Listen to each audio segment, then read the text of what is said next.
একটা গবেষণা শুনাইতেছি, জানি না আপনারা একমত হবেন কিনা। শোনাবো?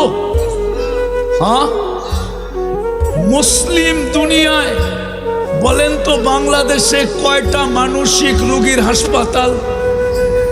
সবচেয়ে বড় হাসপাতাল কয়টা বাংলাদেশে? কয়টা?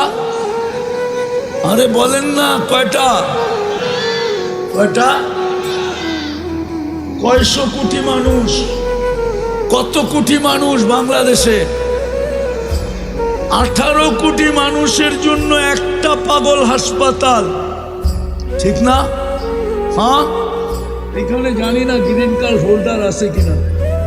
আছে কেউ গ্রিন কার্ড হোল্ডার? আমেরিকান কেউ নাই, ইউরোপেরও কেউ নাই, দেশে এরকম কেউ আছে? আমেরিকাতে যায় দেখেন প্রত্যেকটা শহরে কয়টা করে হাসপাতাল।